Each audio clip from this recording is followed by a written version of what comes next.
प्रश्न क्रमांक 96. जर अनआयडेंटिफाईड या शब्दाची सर्व अक्षरे वर्णमालानुसार लागली असती तर किती अक्षरांची स्थिती अपरावर्तित राहिली असती? याचं काय म्हणणं आहे? हा जो शब्द दिला आहे अनआयडेंटिफाईड, यामध्ये त्यांची जी शब्द आहेत ती वर्णमालेनुसार लावायचं आहे. सर्व अक्षरे वर्णमालेनुसार लावायचं. म्हणजे कसं, वर्णमालेमध्ये कसं ए नंतर बी नंतर सी नंतर डी नंतर ई असं येतं, त्याप्रकारे सगळे ABCD नुसार लावायचे सगळे अक्षरे. तर पाहू काय होतं बघा. अनआयडेंटिफाईडमध्ये ए आहे का कुठं? तर ए नाही आहे, गेला. बी नाही आहे, सी नाही आहे, डी आहे. किती वेळा आहे? 2 वेळा आहे डी. तर आपण 2 वेळा डी ठेवला पहिला. ABCDE ई पण आहे 2 वेळा. हे पण ई ठेवले 2 वेळा. नंतर एफ ठेवला एक. त्यांच्या खालीच लिहायचं बघा, अनआयडेंटिफाईड. ठीक आहे, त्यांच्या खालीच लिहायचं. तर DDEE एफ लिहिला.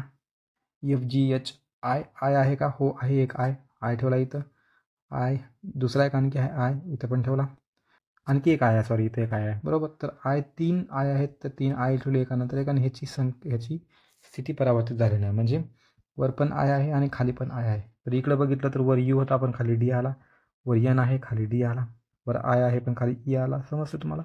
तर इथं वर पण आय आहे, खाली पण आय आहे. म्हणजे याची स्थिती अपरावर्तित राहिली. एक भेटला आपल्याला. IJKLMN. एन किती वेळा आहे? 1 वेळा आणि 2 वेळा. एन आहे तर 2 वेळा लिहिलं. FI आहे, इथं बिलकुल बदलून गेलं पूर्ण. KLMNOPQRST टी आला. टी 1 वेळा आहे, टी 1 वेळ लिहिला. वर आहे ई, बदललं. यू वाला वर डी आहे, बदललं. तर अपरावर्तित राहिले फक्त 1 वेळा. ठीक आहे, फक्त आय हा अपरावर्तित राहिलेला आहे, त्यामुळे तो उत्तर येणार फक्त 1 वेळा. तर पर्याय क्रमांक 1 या प्रश्नाचं उत्तर असणार आहे 96व्या प्रश्नाचं. पहा ते सांगितले.